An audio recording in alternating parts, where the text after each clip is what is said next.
Des manchons en kevlar anti-coupure, une longe armée tressée avec du métal en cas de coup de tronçonneuse, des mousquetons. Bref, un lourd harnachement nécessaire à la sécurité. Et Jonathan Fournier est prêt à partir à l'assaut de cet épicéa haut de 19 mètres. Vous venez d'enfiler vos étriers de cow-boy, là? C'est ça. Alors ça s'appelle des griffes. Et c'est ce qui permet de tenir contre le tronc, en fait. Et vous vous y retrouvez dans ce harnais avec tous ces mousquetons Ouais, avec l'habitude, ouais, sans problème.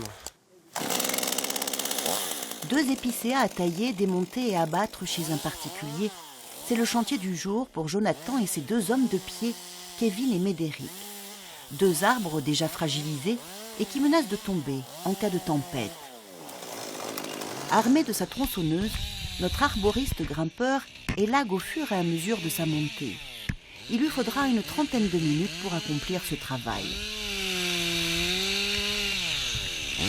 Vous êtes en immersion au plus près de la nature, parfois les animaux, les oiseaux Les oiseaux, souvent, ça arrive, de devoir déplacer des nids ou des choses comme ça. Ouais. C'est vrai que là, il faut faire attention, surtout à cette période-là. Ouais. Ah, vous les déplacez? Si c'est possible, oui. Et ça m'est déjà même arrivé de laisser des arbres pour qu'ils finissent d'élever les petits jeunes et de revenir plus tard pour le faire.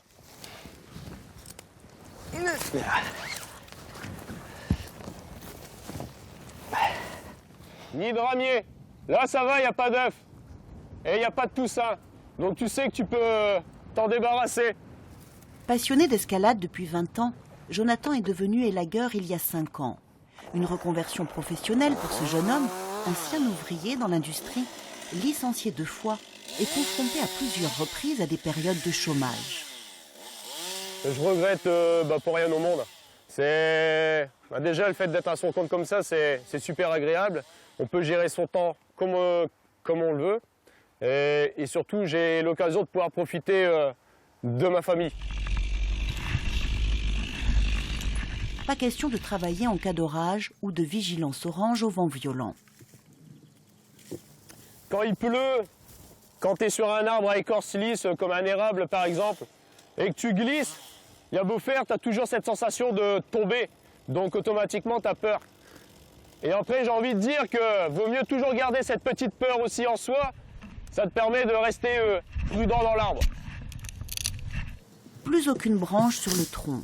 Je vais débiter le tronc en section d'1 mètre. Donc surtout personne en dessous. Jonathan débite l'arbre avant de regagner la terre ferme, soulagé tout de même de retrouver son confort de marche. Quand on est dans l'arbre, on tient juste sur ces 2 pointes-là en descendant. Donc automatiquement, quand tu retrouves la terre ferme, c'est mieux quand même. Vous auriez aimé être un oiseau? Ça aurait été très bien. Ouais. Ah, ça, c'est sûr. Son second chantier le conduit au pied d'un hêtre pourpre, plus que centenaire, pour une taille d'entretien. Est-ce que vous avez appris à les aimer, ces arbres?